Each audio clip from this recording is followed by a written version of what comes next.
Le trésor des mots, CM2, cahier d'activité. Évaluation. Le chien d'Amélie. Amélie est une petite fille de la campagne. Ses parents sont producteurs de fruits et de légumes qu'ils vendent au marché de la ville 2 fois par semaine. Dans la ferme d'Amélie, il y a des vaches, des poules, une dizaine de chats et aussi un énorme chien noir, aussi gentil que grand. C'est le meilleur ami d'Amélie.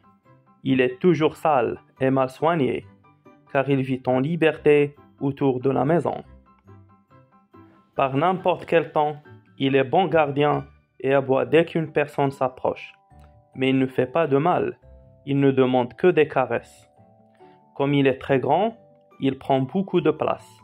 Et bien sûr, il est toujours couché à l'endroit où il ne faudrait pas qu'il soit. Au milieu du chemin, ou dans nos jambes. Le grand-papa d'Amélie veut prendre le tracteur. Le chien dort devant les roues. La maman veut prendre sa voiture. Il est allongé derrière. Le papa arrive avec une corbeille remplie de légumes frais. Il est étendu devant la porte d'entrée et rien ne le réveille. Il faut l'appeler encore pour qu'il veuille bien laisser le passage libre. Alors, les adultes s'énervent et l'appellent stupide animal à longueur de journée. Seulement, les parents oublient que la petite Amélie, qui a bientôt 3 ans, a les oreilles bien ouvertes. Elle a compris que le chien avait changé de nom et qu'il s'appelait maintenant stupide animal. Je comprends. Quel est le type de ce texte? Narratif.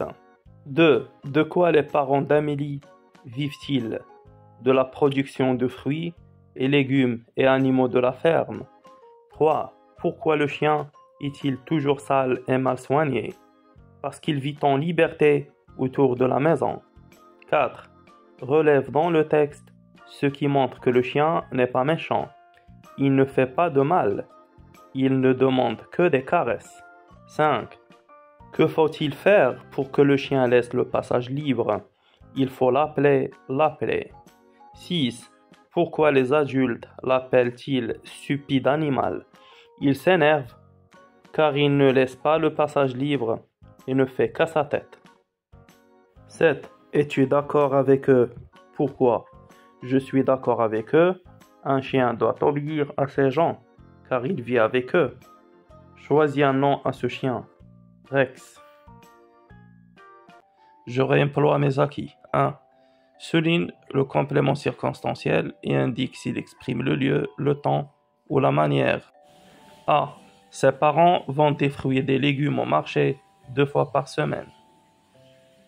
Complément circonstanciel au marché 2 fois par semaine, le lieu et le temps. B. Dans la ferme d'Amélie, il y a des vaches et des poules.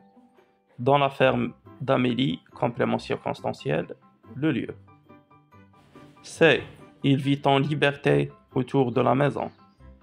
Complément circonstanciel, en liberté autour de la maison, la manière et le lieu.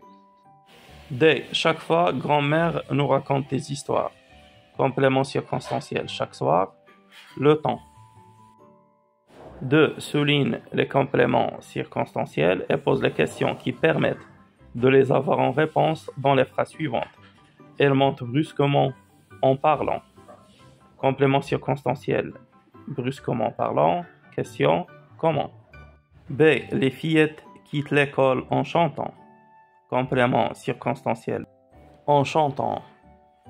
Question, comment? C. Il a réparé la roue à l'aide d'une clé. Complément circonstanciel, c'est à l'aide d'une clé.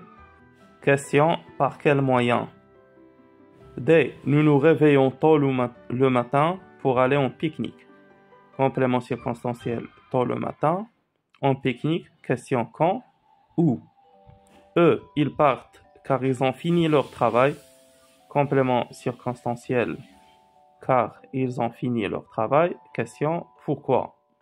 F. Chaque samedi, ils seront en ville pour acheter des journaux. Complément circonstanciel, chaque samedi, en ville pour acheter des journaux.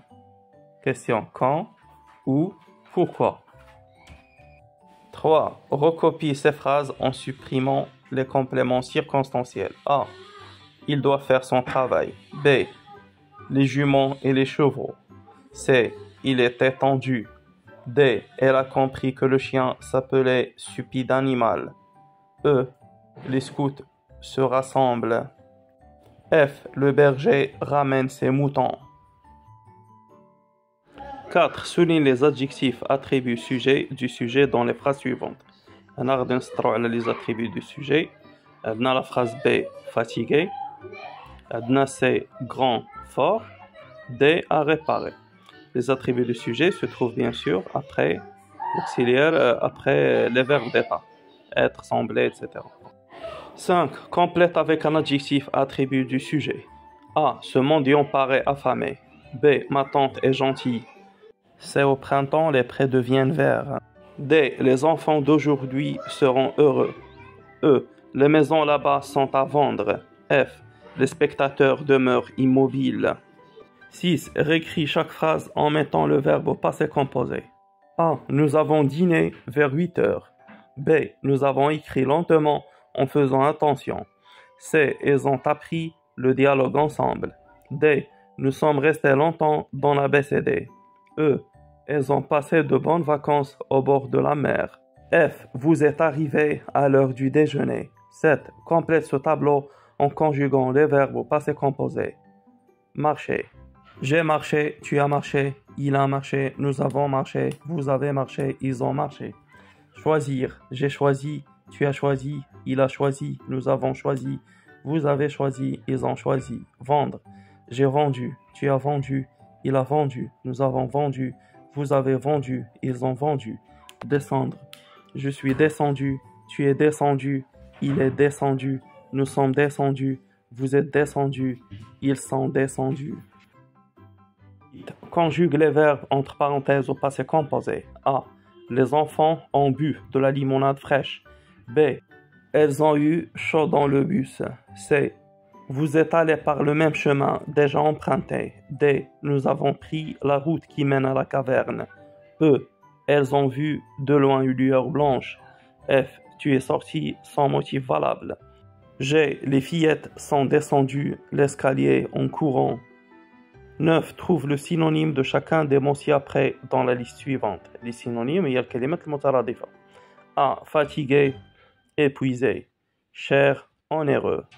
Costaud, fort. Vaste, immense. Permettre, accepter. Monotone, routinier. Content, gai. Punir, sanctionner. Sincère, franc. 10. Relie les antonymes 2 à 2. Les antonymes, il y a kalimat musadadda. Vérité, mensonge. Mince. Gros. Généreux. Avare. Vissé. Dévissé. Poli. Impoli. Allumé. Éteindre. 11. Complète ces phrases avec peu, peu ou peu. On les appelle des homonymes. A. Il ne peut pas voyager seul. Il est encore petit. Verbe pouvoir. B. Karim a peu de chance pour gagner le concours. Contraire de beaucoup. C. Amélie peut donner un nom à son chien. D. C'est trop peu pour nous. 12. Complète avec ces phrases. Avec prêt ou prêt. A. Le train est prêt pour partir. B. Notre maison se trouve près de la gare routière. C. Il est prêt à faire le tour du monde. D. La rivière passe près de chez nous et traverse le pré. 13. En quelques phrases, résume le texte. Le chien d'Amélie. Amélie vit à la campagne. Elle a un chien très grand, mais sale et mal soigné. Il ne fait pas de mal. Son seul défaut, c'est qu'il n'entend pas les cris des adultes, qui s'énervent, car il ne bouge pas rapidement. C'est pourquoi il l'appelle stupide animal.